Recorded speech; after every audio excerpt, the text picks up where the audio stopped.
សម្រាប់បងប្អូនអ្នកអត់ទាន់បានសាកជាមួយទុងអត់ប្រយោងជេចាអាចធ្វើញ៉ាំបានណាព្រោះថាវិធីធ្វើនឹងអត់មានអីសាំញ៉ាំច្រើនទេតែបើនិយាយពីរសជាតិវិញគឺដឹងតែបងប្អូនធ្វើញ៉ាំឲ្យជាប់ចិត្តគ្រប់គ្នាហ្មងអាចធ្វើញ៉ាំជាមួយបាយក៏បានហើយបើប្រើជាគ្រឿងក្លែមវិញគឺកាន់តែពិសេសថែមទៀតសម្រាប់គ្រឿងផ្សំដំបូងរបស់យើងនឹងគឺយើងមានជាទុងបន្ទាប់មកយើងមានជាទឹកដោះគោឆៅអំបិលប៊ីចេងស្ករទឹកត្រីស្រាចិនហើយនិងប្រេងខ្យងបន្តិចដែរចំពោះបន្លែហ្នឹងយើងមានជាគល់ស្លឹកគ្រៃរំដេងស្លឹកក្រូចសើចទាយ៉ូងចេកម្អមហើយនិងផ្សិតចំពោះអន្ទង់នេះបងប្អូនចង់ដាក់តិចឬច្រើនតាមចំណង់ចំណូលចិត្តចំពោះការសម្អាតអន្ទង់ហ្នឹងគឺងាយបងប្អូនដាំទឹកក្តៅស្រស់វាបន្តិចមកបន្ទាប់មកយើងដាក់អំបិលប្រហែលជា1ស្លាបព្រាទៅ2ស្លាបព្រាបាយហើយយើងយកកាបិតកោសទៅគឺវាស្អាតដែរកាត់វាជាកង់ខ្លីៗប្រហែលជាមួយថ្នាំងដៃបន្ទាប់មកយើងមកហាន់ជាមួយបន្លែរបស់យើងម្ដងជាដំបូងហ្នឹងគល់សង្ខីគឺយើងប្រើរៀងច្រើនបន្តិចមកយើងប្រើវា3 4គល់បងប្អូនហាន់ជាចំណិតដូចខ្ញុំអញ្ចឹងក៏បានឬក៏ដំវាឲ្យបែកក៏បានដែរចំពោះរំដេងហ្នឹងខ្ញុំប្រើម្ដុំប៉ិនក៏ដែរយើងហាន់វាជាប្រទះស្ដាងហើយស្លឹកក្រូចសើចនេះយើងយកវាមកបេះទៅក្នុងកណ្ដាលវាចេញ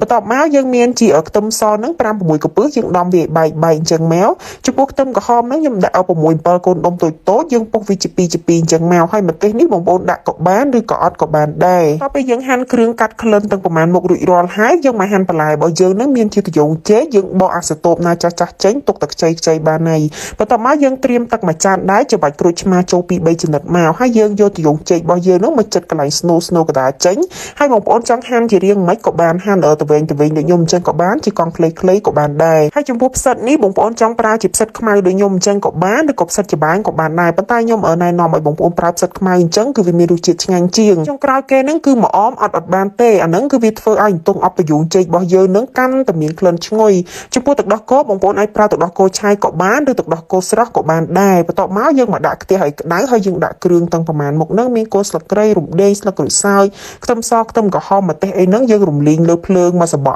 បងប្អូនឲ្យវាឡើងក្លិនឈ្ងុយហើយពណ៌វាហ្នឹងរាងឡើងកឡាតបន្តិចមកចាំយើងចាក់អន្ទង់របស់យើងចូលយើងដាក់អន្ទង់ចូលហើយយើងឆាអន្ទង់យើងឲ្យរាងឆ្អិនបន្តិចមកណាបងប្អូនឆា 4-5 ត្រឡប់មើលទៅវារាងឆ្អិនសាច់អន្ទង់តែចាំយើងដាក់គ្រឿងមានទឹកត្រីនេះចំនួន3ស្លាបព្រាបាយប្រេងខ្យងនេះ1ស្លាបព្រាបាយហើយម្សៅស៊ុបនេះគឺខ្ញុំដាក់1ស្លាបព្រាកាហ្វេប៊ីចេងហ្នឹងមួយចុងស្លាបព្រាកាហ្វេហើយនឹងអំបិលហ្នឹងក៏មួយចុងស្លាបព្រាកាហ្វេដែរចំពោះស្ករនេះខ្ញុំដាក់កន្លះស្លាបព្រាបាយហើយចុងក្រោយនេះគឺស្រាចិនបើសិនជាបងប្អូនមានចាំដាក់បើអត់មានទេក៏អត់អីដែរបន្ទាប់មកយើងឆាគ្រឿងហើយនឹងសាច់អន្ទង់របស់យើងហ្នឹងឲ្យរាងចូលជាតិឲ្យឆ្អិនសាច់អន្ទង់បន្តិចមកព្រោះទឹកស៊ីអ៊ីវខាប់នេះបងប្អូនដាក់ក៏បានអត់ក៏បានដែរអាហ្នឹងយើងដាក់ដើម្បីឲ្យអន្ទង់យើងហ្នឹងវាមានពណ៌រាងស្រស់បន្តិចកុំឲ្យវាស្លេកពេកអញ្ចឹងណាយើងឆាគ្រឿងហើយនឹងសាច់អន្ទង់នោះឲ្យរាងឆ្អិនបន្តិចមកចាំយើងដាក់ទាយ៉ូងចេកផ្សិតហើយយើងចាក់ទឹកដោះគោឆៅរបស់យើងចូលមកបន្ទាប់មកបើសិនជាបងប្អូនមានជាទឹកដូងអាចថែមជាទឹកដូងបានណាប៉ុន្តែដោយសារខ្ញុំអត់មានទឹកដូងអញ្ចឹងហើយខ្ញុំថែមទឹកសធម្មតានឹងបន្តិចទៀតដើម្បីកុំឲ្យវាខាប់ពេកយើងច្របល់វាឲ្យចូលជាតិហើយយើងគ្របវារងាប់ហើយជា